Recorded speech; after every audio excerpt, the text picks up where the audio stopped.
Hello guys, welcome to my YouTube channel. अगर आप हमारे चैनल पर पहली बार आए हैं तो हमारे चैनल को सब्सक्राइब करें और वीडियो को लाइक और शेयर ज़रूर करें। तो आज हम पढ़ने वाले हैं प्राचीन भारतीय इतिहास के स्रोतों के बारे में।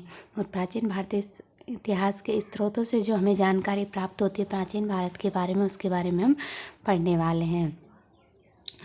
तो हम उस स्रोतों से पहले हम थोड़ा सा प्राचीन भारत के बारे में जान लेते हैं। तो उत्तर में हिमालय से लेकर दक्षिण में समुद्र तट तक फैला हुआ जो ये उपमहाद्वीप है, इसे हम किसके नाम से जानते हैं? भारत के नाम से जानते हैं। अब इसका नाम भारत क्यों पड़ा, ये हम जानते हैं। तो भारत के अंदर भरत नाम का एक राजा हुआ था, उसी के नाम से इस देश का नाम क्या पड़ा है? भारत पड़ा है। फिर उसके बाद जो यूनानी आए, यूनानियों ने इसका नाम क्या रख दिया? इंडिया रख दिया। इसका नाम आर्यव्रत रहा। फिर उसके बाद जो मुस्लिम इतिहासकार आए, मुस्लिम इतिहासकारों ने इसका नाम हिंदुस्तान रख दिया। और इसका नाम हिंदुस्तान कैसे पड़ा? जो मुस्लिम इतिहासकार थे वो सै को क्या बोलते थे? है बोलते थे। और हिंदुस्तान कहाँ पे बचा हुआ है? सिंधु नदी के किनारे बसा हुआ है, तो उन्होंने सिंधु को क्या कहा? हिंदू कहा, और इसका नाम क्या पड़ गया? हिंदुस्तान पड़ गया। हम पढ़ते हैं इतिहास को। तो इतिहास को मुख्यतः अध्ययन की दृष्टि से 3 भागों के अंदर बांटा गया है। प्राचीन भारत का इतिहास, मध्यकालीन भारत का इतिहास, आधुनिक भारत का इतिहास और विश्व का इतिहास। ठीक है। तो इस जो स्रोत हैं प्राचीन भारत को जानने के, उनमें हम 4 स्रोत हैं। पहला है धर्म ग्रंथ, दूसरा है ऐतिहासिक ग्रंथ, तीसरा है विदेशियों का विवरण और चौथा है पुरातत्व से संबंधित जो हमें जानकारी प्राप्त होती है, उससे हम प्राचीन भारत के बारे में जानते हैं। तो धर्म ग्रंथों के अंदर आते हैं वेद हैं, वेदांग हैं, पुराण हैं, उपनिषद हैं। और ऐतिहासिक ग्रंथों के अंदर आते हैं जातक, आगम, अष्टाध्यायी और राजतरंगिणी। ठीक है। और विदेशी यात्रियों के अंतर्गत चीनी यात्री, यूनानी यात्री और अरबी लेखक जो आए थे। ठीक है।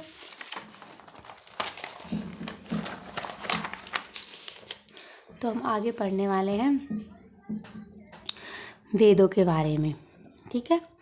तो वेदों के रचयिता कौन थे? महर्षि कृष्ण द्वैपायन वेद व्यास कौन थे? वेदों के रचयिता थे। और वेदों की संख्या कितनी है? वेदों की संख्या 4 है, जिसमें सबसे नया वेद है अर्थवेद, और सबसे प्राचीन जो वेद है वह है ऋग्वेद। इन वेदों के भी क्या हुए? उपवेद हुए। इनको समझने के लिए इनके क्या हुए? उपवेद हुए। तो ऋग्वेद का जो उपवेद है वह है आयुर्वेद, सामवेद का उपवेद है धनुर्वेद, यजुर्वेद का उपवेद है गंधर्ववेद, अथर्ववेद का उपवेद है शिल्पवेद। ओके, ठीक है। अब हम जो अगला वेद है वो लेते हैं ऋग्वेद। ठीक है। तो ऋग्वेद जो है वह सबसे प्राचीन वेद है।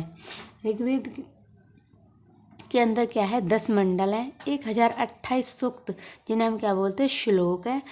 और इसके जो 10 मंडल हैं उसमें से तीसरे मंडल के अंदर सूर्य देवता का सावित्री को समर्पित गायत्री मंत्र दिया गया है। और ऋग्वेद के अंदर 10,462 ऋचाएँ, और इन ऋचाओं को पढ़ने वाले को क्या कहा जाता है? होठ कहा जाता है।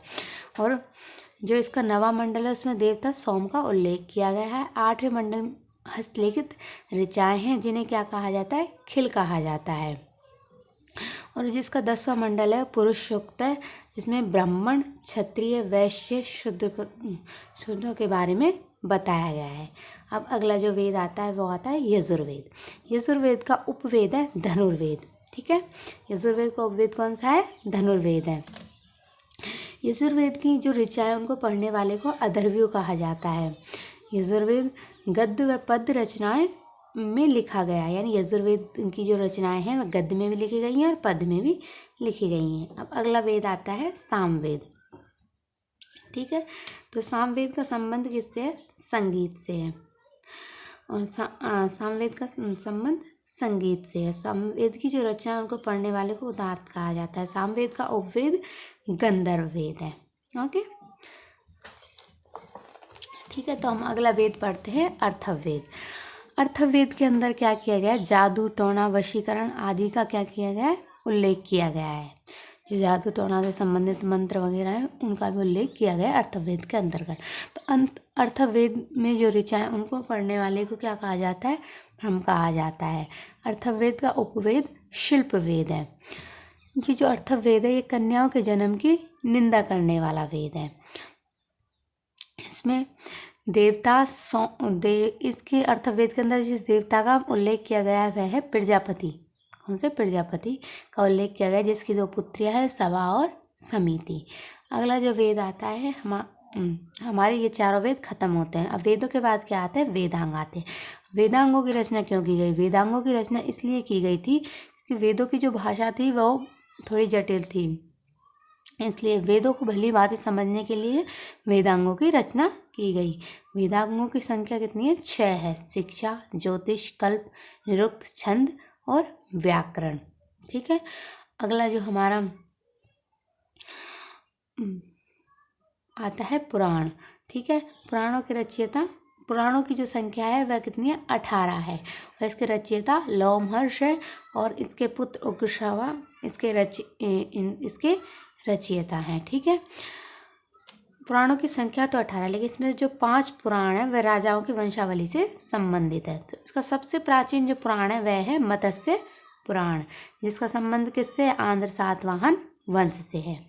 फिर हमारा आता है विष्णु पुराण, इसका संबंध किससे? मौर्य वंश से है। फिर हमारा वायु पुराण का संबंध किससे? गुप्त वंश से है। ठीक है। तो इस प्रकार से वेद आए, फिर वेदों के ब्राह्मण, फिर अरण्य, फिर उपनिषद। हम उपनिषदों के बारे में थोड़ा पढ़ते हैं।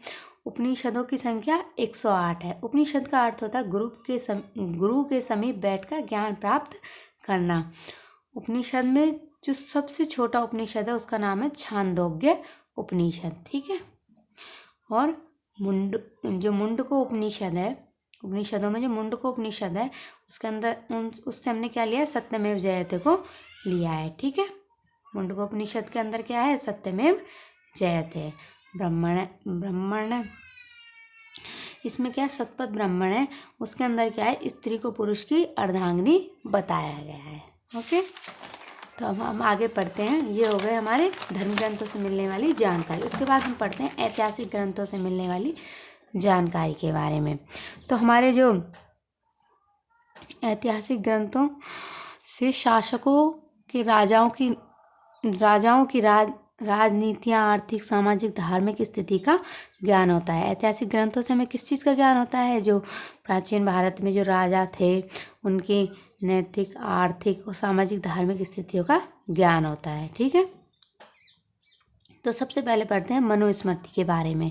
तो ये मनुस्मृति जो है ये सबसे प्राचीन स्मृति है और ये शुंग काल से संबंधित है। कौन से काल से संबंधित है? शुंग काल से संबंधित है। उसके बाद जो अगली स्मृति आती है वो आती है नारद स्मृति। ठीक है। नारद स्मृति किससे संबंधित है? गुप्त युग से संबंधित है। जो नारद जी थे वो क्या करते थे? गुप्त बातों को मतलब बताते थे। तो इससे हम रिलेट कर सकते हैं कि नारद स्मृति किससे संबंधित है? गुप्त युग के बारे में बताती है। ठीक है। अब आते हैं हमारे जातक। तो जातक क्या थे?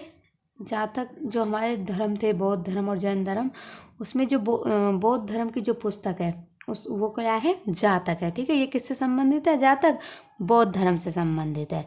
इसमें बुद्ध के पुनर्जन्म की कहानियाँ हैं। बौद्ध धर्म में 2 प्रकार के हुए थे, हीनयान और महायान। ठीक है। हीनयानों का जो प्रमुख ग्रंथ था वह था कथावस्तु। महात्मा बुद्ध का जीवन चरित्र की जो जानकारी हमें मिलती है वो हमें जातक के अंदर से ही मिलती है। तो जातक किससे संबंधित है? बौद्ध धर्म से। बौद्ध धर्म की जो धार्मिक जो पुस्तक है वह जातक है। ठीक है। अब आता है अगला आगम। ये जैन धर्म से संबंधित है। आगम किससे संबंधित है? जैन धर्म से। यानी जैन धर्म की जो धार्मिक पुस्तक है वो है आगम। जैन धर्म भी 2 प्रकार के, श्वेतांबर और दिगंबर। ठीक है। ये पुस्तक किससे संबंधित है? महावीर स्वामी के बारे में बताती है। जो आगम जो पुस्तक है इसमें किसके बारे में बताया गया है? महावीर स्वामी के बारे में बताया गया है। और जातक पुस्तक में महात्मा बुद्ध के बारे में बताया गया है। ठीक है। महावीर स्वामी जी जैन धर्म के कौन से तीर्थंकर थे? 24वें तीर्थंकर रहे थे। ठीक है। हम आगे पढ़ते हैं। जो कल्पसूत्र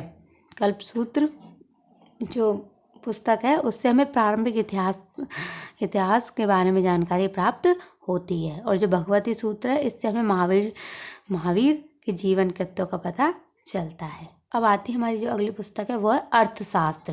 अर्थशास्त्र के बारे में तो सबने सुना ही होगा। अब ये अर्थशास्त्र है किसके द्वारा रची गई थी? ये अर्थशास्त्र पुस्तक रची गई थी किसके द्वारा? कौटिल्य के द्वारा। कौटिल्य के कई नाम हुए थे। देखो कौटिल्य जो इसका नाम था ये इसका गोत्र नाम था, और इसका जो चाणक्य वो नाम था स्थानीय नाम था। उसके बाद जो विष्णुगुप्त इसका नाम था वो इसका व्यक्तिगत नाम था। ठीक है, ये पुस्तक राजनीति पर आधारित थी। अब देखो अर्थशास्त्र की तुलना किससे की गई है? देखो मैकियावेली की द्वारा लिखी गई पुस्तक द प्रिंस की तुलना किससे की गई है? अर्थशास्त्र से की गई है। इस अर्थशास्त्र पुस्तक में मौर्यकालीन इतिहास की जानकारी मिलती है।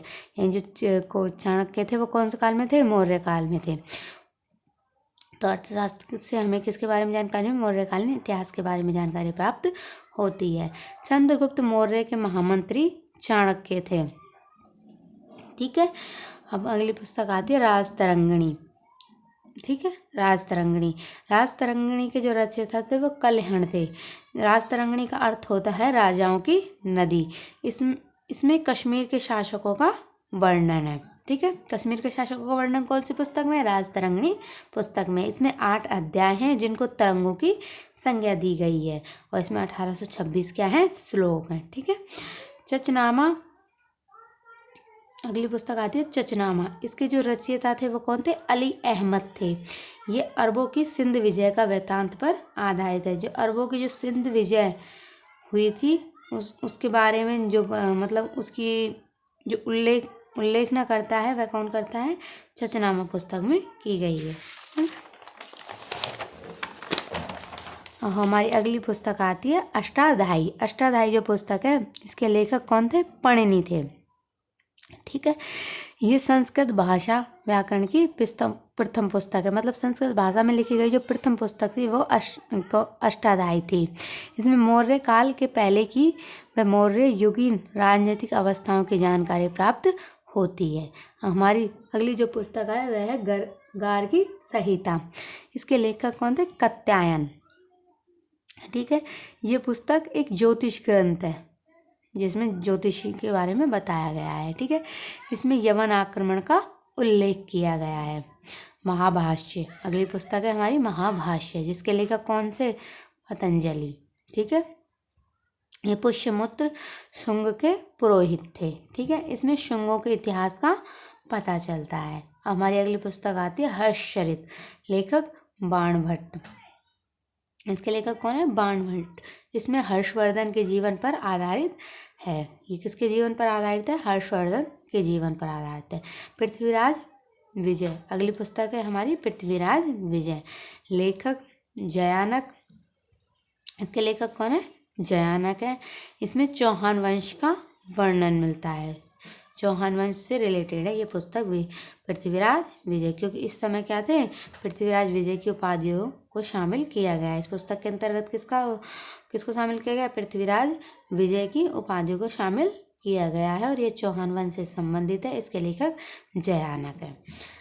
अगली जो पुस्तक आती है हमारी वो आती है संगम संहिता। संगम संहिता के बारे में बस इतना ही है कि भारत व दलिंग पर आक्रमण का जो उल्लेख है वो किसके अंतर्गत किया गया है? संगम संहिता पुस्तक के अंतर्गत किया गया है। ठीक है, हमारी अगली पुस्तक आती है मालविका अग्निमित्र। इसके रचयिता थे कालिदास। ठीक है, और ये जो पुस्तक है ये किसके बारे में बताती है? पुष्यमित्र शुंग व यवनों के युद्ध के बारे में जानकारी मिलती है इस पुस्तक से हमें। ठीक है, तो आप इसी तरह से आगे अगर पढ़ना चाहते हैं तो हमारे चैनल को सब्सक्राइब करें, और अगर आपको वीडियो पसंद आई है तो वीडियो को लाइक और शेयर ज़रूर करें। ठीक है, धन्यवाद।